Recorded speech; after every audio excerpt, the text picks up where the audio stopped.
প্রিয় চাকরি প্রত্যাশী বন্ধুরা, আসসালামু আলাইকুম। আশা করি আল্লাহর রহমতে আপনারা সকলে ভালো আছেন। তো ইতিমধ্যে আপনারা দেখতে পারছেন পল্লী উন্নয়ন ও সমবায় বিভাগে নতুন নিয়োগ বিজ্ঞপ্তি প্রকাশিত হয়েছে। তো এই নিয়োগ বিজ্ঞপ্তিটা নিয়ে আজকের এই ভিডিও, অবশ্যই আপনারা ভিডিওটি শেষ পর্যন্ত দেখবেন। অর্থাৎ স্থানীয় সরকার পল্লী উন্নয়ন ও সমবায় মন্ত্রণালয়ের এই নিয়োগ বিজ্ঞপ্তিটা। তো এই নিয়োগ বিজ্ঞপ্তিতে আবেদনের ক্ষেত্রে শিক্ষাগত যোগ্যতা, বেতন স্কেল, আবেদনের শুরুর তারিখ, শেষ তারিখ, আবেদন ফি কত টাকা, আবেদন কিভাবে করতে হবে, এভরিথিং এ টু জেড বিষয় আজকের এই ভিডিওটিতে আলোচনা করা হবে। তাই ভিডিওটি আপনার জন্য অত্যন্ত গুরুত্বপূর্ণ। তো ভিডিও শুরুর প্রথমে আপনি যদি অল জব নিউজ বাংলাদেশ এই চ্যানেলে প্রথমবার এই ভিডিওটি দেখে থাকেন, তাহলে আমাদের এই চ্যানেলটিকে সাবস্ক্রাইব করে রাখবেন, notification bell button all press করে রাখবেন, এই ভিডিওটিতে একটি লাইক করে দেবেন। আর যারা ইতিমধ্যে আমাদের এই চ্যানেলটিকে সাবস্ক্রাইব করে পাশে রয়েছেন, তাদেরকে অসংখ্য ধন্যবাদ। ডিসক্রিপশন বক্সে আমাদের ফেসবুক পেজের লিঙ্ক দেওয়া রয়েছে, আপনারা ইচ্ছা করলে আমাদের ফেসবুক পেজে যুক্ত হতে পারেন। তো আমাদের ফেসবুক পেজ এবং ইউটিউব চ্যানেলে যে সকল আপডেটগুলো জানতে পারবেন, সরকারি, বেসরকারি, এনজিও, ডিফেন্স, শিক্ষক নিয়োগ, sales, marketing, railway job, NGO job, এক কথায় সকল ধরনের নিয়োগ বিজ্ঞপ্তির আপডেট জানতে পারবেন, পাশাপাশি নিয়োগ পরীক্ষার। তো আর কথা না বাড়িয়ে চলে যাচ্ছি মূল সার্কুলার পেজে। তো ভিউয়ার্স, দেখতে পারছেন গণপ্রজাতন্ত্রী বাংলাদেশ সরকার স্থানীয় সরকার ও পল্লী উন্নয়ন ও সমবায় মন্ত্রণালয়ের নিয়োগ বিজ্ঞপ্তি দেখতে পারছেন। এখানে যে কথাগুলো বলা রয়েছে, অর্থাৎ আপনাদেরকে প্রত্যেকটা বিষয় আপনাদেরকে ক্লিয়ার করে দেব। তো দেখতে পারছেন এখানে যে কথাগুলো বলা রয়েছে, অর্থাৎ স্থানীয় পল্লী উন্নয়ন ও সমবায় মন্ত্রণালয়ের সমবায় বিভাগের রাজস্ব খাতভুক্ত নিম্নে বর্ণিত পদসমূহ অস্থায়ীভাবে সরাসরি নিয়োগের লক্ষ্যে পদের পাশে বর্ণিত শর্তে বাংলাদেশি প্রকৃত নাগরিকদের নিকট থেকে rdcd.teltalk.com ওয়েবসাইটে দরখাস্তের আহ্বান করা যাচ্ছে।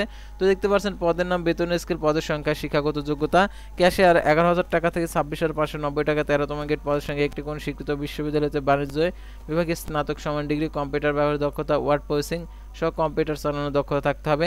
তার কম্পিউটার অপারেটর 11,000 টাকা থেকে 26,590 টাকা, পদের সংখ্যা একটি কোন স্বীকৃত বিশ্ববিদ্যালয়তে বিজ্ঞান বিভাগে স্নাতক সমান ডিগ্রি, কম্পিউটার মুদ্রাক্ষরকে প্রতি মিনিটে 30 শব্দ, বাংলায় 25 শব্দ এবং সংশ্লিষ্ট বিষয়ে স্ট্যান্ডার্ড অ্যাবিলিটি টেস্ট উত্তীর্ণ হতে হবে। তারা 60 মুদ্রাক্ষরিক কাম কম্পিউটার অপারেটর 11,000 টাকা থেকে 26,590 টাকা, পদের সংখ্যা একটি কোন স্বীকৃত বিশ্ববিদ্যালয় হতে স্নাতক সমান ডিগ্রি, কম্পিউটার প্রশিক্ষণ প্রাপ্ত, 60 লিপিতে সর্বনিম্ন গতি প্রতি মিনিটে 70 শব্দ, বাংলায় 45 শব্দ এবং মুদ্রাক্ষরকে প্রতি মিনিটে ইংরেজিতে 30 এবং বাংলায় 25 শব্দের করে থাকতে হবে। ওয়ার্ড প্রসেসিং, ইমেল, ফ্যাক্স পরিচালনার দক্ষতা অভিজ্ঞতা থাকতে হবে।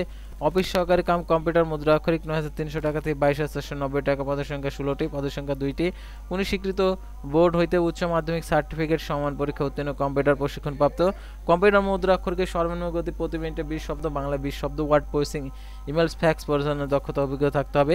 তারা দেখতে পাচ্ছেন অফিস সহায়ক 8,250 টাকা থেকে 20,010 টাকা, পদের সংখ্যা একটি কোন স্বীকৃত বোর্ড হইতে মাধ্যমিক স্কুল সার্টিফিকেট, এসএসসি বা সমান পরীক্ষায় উত্তীর্ণ হতে হবে। নিম্নে বর্ণিত শর্ত বলে আবেদন ফর্ম পূরণ, পরীক্ষা অংশগ্রহণের ক্ষেত্রে অবশ্যই অনুসরণ করতে হবে। সকল জেলার প্রার্থীগণ আবেদন করতে পারবে।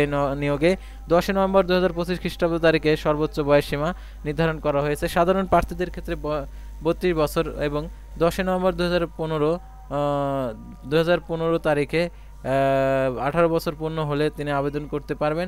এছাড়াও শুধুমাত্র 7 মুদ্রাক্ষরিক কম্পিউটার অপারেটর, অফিস সহকারী কম্পিউটার অপারেটর, কম্পিউটার মুদ্রাক্ষরিক পদে বিভাগীয় প্রার্থীদের ক্ষেত্রে নিয়োগ বিধি অনুযায়ী দেখতে পাচ্ছেন বয়সসীমা সর্বোচ্চ 40 বছর পর্যন্ত। বয়স প্রমাণের ক্ষেত্রে অ্যাফিডেভিট গ্রহণযোগ্য নয়। আর আবেদনপত্রে দেখতে পাচ্ছেন এখানে যে নির্দেশনাবলী দেওয়া রয়েছে, নির্দেশনাবলী অবশ্যই আপনাদের অনুসরণ করতে হবে। লিখিত, ব্যবহারিক ও মৌখিক পরীক্ষা অংশগ্রহণের জন্য তারা কোনো প্রকার টিএডি প্রদান করবে না। আর এই নিয়োগে দেখতে পাচ্ছেন আবেদনের ক্ষেত্রে যে আরও শর্তাবলী রয়েছে, এগুলো অবশ্যই আপনাদেরকে অনুসরণ করতে হবে।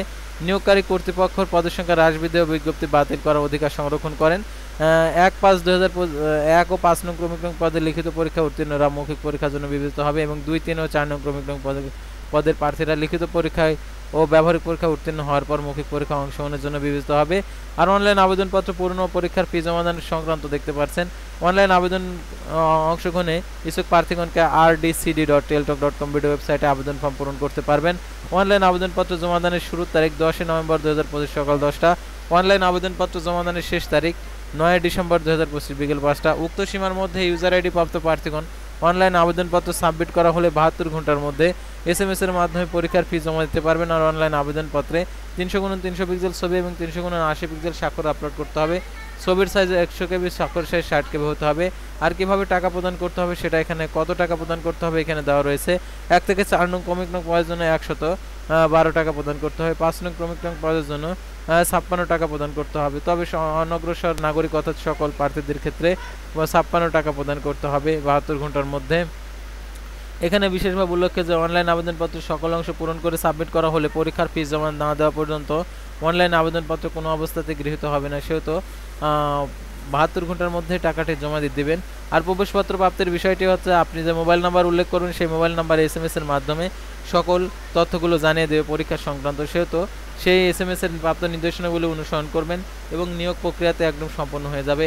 আর এই নিয়োগের পরীক্ষা হবে ঢাকাতে, যারা ঢাকাতে পরীক্ষা দিতে ইচ্ছুক অবশ্যই এই নিয়োগে আবেদন করবেন। তো আশা করি আপনারা এই নিয়োগ বিজ্ঞপ্তি সংক্রান্ত A to Z বিষয় জানতে এবং বুঝতে পারছেন। তো পরবর্তী ভিডিওতে আবারও কোনো নতুন জব সার্কুলার নিয়ে আপনাদের সামনে হাজির হব। সে পর্যন্ত সবাই ভালো থাকবেন, সুস্থ থাকবেন, আর অবশ্যই আমাদের এই চ্যানেলটিকে সাবস্ক্রাইব করে পাশে থাকবেন। আল্লাহ হাফেজ।